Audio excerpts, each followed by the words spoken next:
আসসালামু আলাইকুম।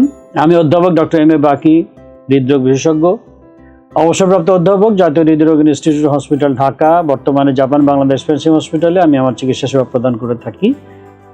আমি মাঝে মাঝে যে ছোট ছোট ভিডিও আমার রোগীদের জন্য বা যারা দর্শক তাদের সুবিধার্থে আমি কিছু পাবলিশ করি, আমি ভিডিও প্রকাশ করি এবং সেই ভিডিওগুলি মূলত আমাদের রোগীগুলি যে সমস্যাগুলি বা যে প্রশ্নগুলি তাদের মনে উদয় হয় সেই সব কেন্দ্র করে আমি ভিডিওগুলি করি। তো যেহেতু এখন রমজান মাসে রোগী রোজা রাখতে পারবে কিনা সেটা একটা প্রশ্ন, সেটা নিয়েও আমার একটা ভিডিও আছে, দেখে নিতে পারবেন।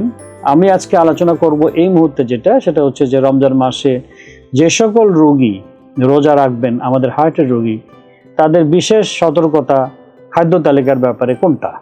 খুবই পুরনো কথা, আপনারা জানেন যে আমাদের দেশের যে ট্র্যাডিশন বা আমরা দীর্ঘদিন ধরে আমাদের দেশে যে প্রচলিত খাদ্য একটা অভ্যাস আমাদের ভিতরে আছে, সেটা হচ্ছে রোজার দিনে বিশেষত ইফতারিতে কিন্তু আমরা প্রচুর তৈল জাতীয় খাদ্য, চর্বি জাতীয় খাদ্য, সারাদিন ক্ষুধার্ত থাকার পরে, রোজা সিয়াম সাধনার পরে সবার ভিতরে একটা উদগ্র আগ্রহ ইফতারির ব্যাপারে থাকে এবং এটা আমরা বহুদিন থেকে দেখে আসছি, আমাদের একটা ঐতিহ্য বলা যেতে পারে।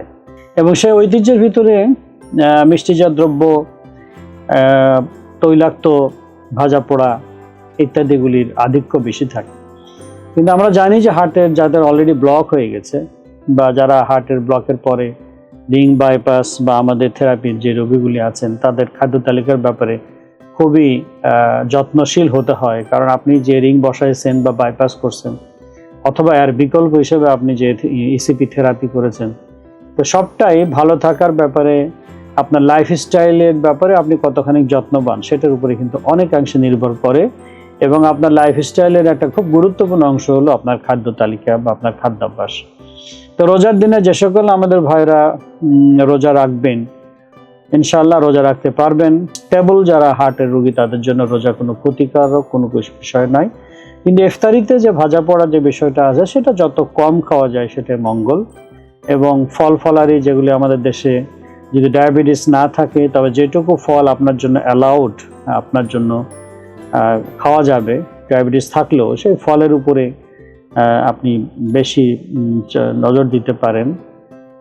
এবং যাদের কোষ্ঠকাঠিন্য আছে তারা রোজা ভাঙার সময় এসবগুলোর ভুসি বিভিন্ন ফর্মে এখন পাওয়া যায়। বিভিন্ন ওষুধ কোম্পানি এসবগুলোর ভুসিকে সেন্টেড করে নানা রকমভাবে বাজারজাত করে, যেগুলো আরও একটু বেশি স্বাদের, সেটা দিয়ে কিন্তু শরবত দিয়ে আপনি আপনার রোজাটা ভাঙতে পারেন। শরবত খাওয়ার একটা বিষয় তো আছেই আর কি। তো শরবতের ব্যাপারটাও যাদের ডায়াবেটিস আছে তার কিছুটা লিমিটেড শরবতের ব্যাপারটা আপনি দেখবেন। ডাবের পানি এক্ষেত্রে কিছুটা হেল্প করতে পারে। ডাবের পানি যদি আপনি খান সেখানে সুগারের পরিমাণ কম, কিন্তু পানির যে তৃষ্ণা সেটা তো অবশ্যই মিটে, এক ধরনের তৃপ্তিও আসে। আর অত্যন্ত বেশি ভাজা পোড়া আমাদের খুব কমন যেটা বেগুনি, পেঁয়াজু, এগুলি খুব তেলে ভাজা, মানে ডুবন্ত তেলে ভাজা খাবারগুলিতে জিলাপি, দুটো বিপদ আছে। এক হলো যে তারা প্রচুর তেল কনজিউম করে, একটা বেগুনিতে কিন্তু প্রচুর তেল কনজিউম করে, আপনার পেঁয়াজুতে প্রচুর তেল কনজিউম করে। এবং 2 নম্বর হলো যে আমরা যদি এটা বাজার থেকে কিনি, অধিকাংশ পোড়া তেলে কিন্তু এটা ভাজা হয়। মানে আজকের তেলটা রেখে দিল, যে তেলটা, সেই তেল দিয়ে কিন্তু কালকে ভাজলো। এই পোড়া তেলের খাবারগুলি, এটাকে বলা হয় ট্রান্স ফ্যাট। এই ট্রান্স ফ্যাট কিন্তু আমাদের স্বাস্থ্যের জন্য, হার্টের জন্য খুবই ক্ষতিকর এবং বলা হয় যে কিছুটা প্রো ক্যান্সারাস। তো সেই ব্যাপারে আমরা সাহায্য নিব। আমরা বাসায় তৈরি খাবার, যেটা সুষম খাওয়ার, সেই সুষম খাওয়ার দিয়ে আমরা ইফতারি সারবো। সন্ধ্যা রাত্রে আমরা খাবো, শেষ রাত্রে একটু হালকা খাবো।